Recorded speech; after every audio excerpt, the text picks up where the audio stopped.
But Holmes did not go to bed that night. He was a man who sometimes stayed awake for a whole week when he was working on one of his cases. He filled his pipe. Then he sat down, crossed his legs, and looked with fixed eyes at the ceiling. I was already in bed and soon went to sleep. Holmes was still smoking when I woke up next morning. It was a bright, sunny day, but the room was full of tobacco smoke. "Are you awake, Watson?" "Yes." "Would you like to come for an early morning drive?" "All right." "Then get dressed. Nobody is up yet, but I know where the servant who looks after the horses sleeps. We shall soon have the carriage on the road." Holmes laughed to himself as he spoke. He seemed to be a different man from the Holmes of the night before. As I dressed, I looked at my watch. It was not surprising that nobody in the house was up. It was only 4:25. Soon, Holmes came back and told me that the carriage was ready. "I want to test a little idea of mine," he said as he put his shoes on. "I think, Watson, that I am the most stupid man in Europe. I deserve to be kicked from here to London. But I think I have found the explanation of Neville St. Clair's disappearance now. Yes, Watson, I think I have the key to the mystery." "And, where is it?" I asked, smiling. "In the bathroom," he answered. "Oh, yes, I am not joking," he went on, seeing the surprise on my face. "I have been there, and I have taken it out. And I have it in this bag.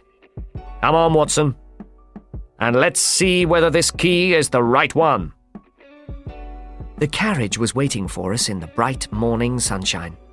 We both jumped in, and the horse rushed off along the London road. A few country vehicles were about, taking fruit to the London markets, but the houses on either side of the road were as silent and lifeless as in a dream. "Oh, I have been blind, Watson," said Holmes. "But it is better to learn wisdom late than never to learn it at all." In London, a few people were beginning to look out sleepily from their windows as we drove through the streets on the south side of the city. We went down Waterloo Bridge Road and across the river, then along Wellington Street. We stopped at Bow Street Police Station.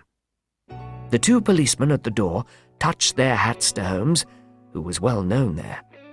One of them looked after the horse, while the other led us in.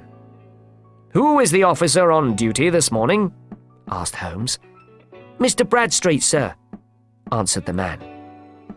A large, fat man came down the passage just then. "Ah, Bradstreet, how are you?" said Holmes. "I'd like to have a word with you." "Certainly, Mr. Holmes. Let us go into my room." It was a small office with a desk and a telephone. Bradstreet sat down. "What can I do for you, Mr. Holmes?" "I am here in connection with Hugh Boone, the beggar, the man who has been charged with involvement in the disappearance of Mr. Neville St. Clair." "Yes, we are still busy with that case." "You have Boone here?" "Yes, he's locked up." "Is he quiet?" "Oh, he gives no trouble. But he's a dirty man." "Dirty?" "Yes. He doesn't mind washing his hands, but his face is as black as a coal miner's. Well, as soon as his case is settled, he'll have to have a proper prison bath."